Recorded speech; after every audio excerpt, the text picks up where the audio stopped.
Okay, let's get started. Welcome, everyone, to another deep dive. This is where we take source material you're interested in and really dig into it. That's the plan. And today we're looking at a classic. Excerpts from Dr. William Boericke's Homeopathic Materia Medica. Right, one of those foundational texts. Think of it like a traditional encyclopedia of remedies and the symptoms they were thought to address. Exactly. And the remedy we're zeroing in on today is Aquiegia vulgaris. Which many of you probably know as columbine, the garden flower. That's the one. So our mission today is pretty focused. Looking only at this Boericke text, what was columbine reportedly used for back then? What are the key takeaways from this specific source? Okay. Well, the first thing that really jumps out, the main headline, you could say, is that Boericke lists it as a remedy for hysteria. Hysteria.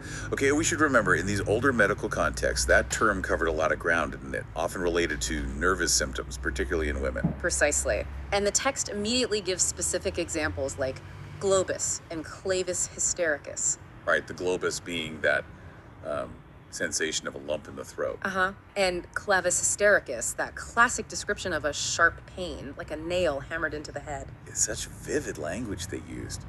Really trying to capture the feeling of the symptom, not just labeling it. Absolutely. That kind of precise, almost metaphorical description is very characteristic. Okay, so beyond that main hysteria label, what else does Boericke's text mention for columbine?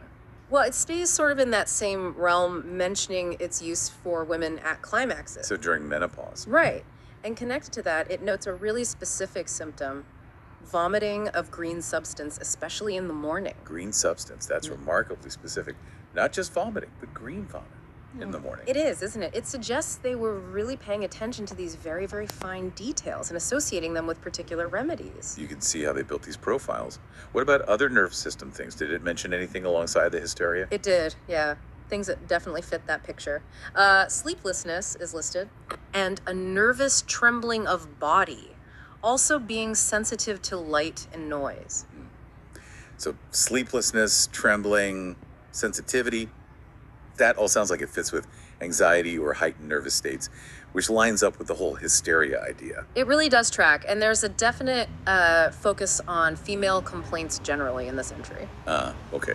Like what specifically? Well, it mentions dysmenorrhea of young girls. Painful periods, specifically in young women. Got it.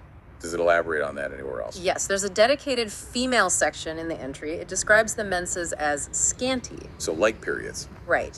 And accompanied by a very particular kind of pain. It says, a dull, painful, nightly increasing pressure in the right lumbar region. Wow. Okay, there's that specificity again. Not just back pain, but dull, painful, gets worse at night, and located exactly in the right lower back. It's quite something. It really shows how these materia medicas were constructed, symptom by detailed symptom, trying to build that unique profile. Yeah. Oh, and just as a practical point, the text also mentions a potency, first potency. So like a preparation instruction. Yeah, indicating a specific strength or dilution used in the homeopathic tradition at the time, a practical detail thrown in.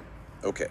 So let's recap what we've pulled from this Boericke source on Aquiegia vulgaris, or columbine. Right. Primarily, it was linked to the historical idea of hysteria, with those specific feelings like globus and clavus. And also for menopausal issues, including that very specific green morning vomit symptom. Plus general nervous symptoms, sleeplessness, trembling, sensitivity. And a significant focus on female issues, particularly painful, scanty periods in young girls, described with that incredibly precise pain detail, dull right lower back, worse at night. It definitely gives you a window into how meticulous they were, or at least how they document things, symptom by symptom. It really does. And it leaves you with a thought, doesn't it? When you see historical accounts like this, with that almost hyper-specific level of symptom description, not just pain, but dull, nightly increasing pressure in the right lumbar region, how does seeing that granularity maybe change how you think about the whole process of matching remedies to people's ailments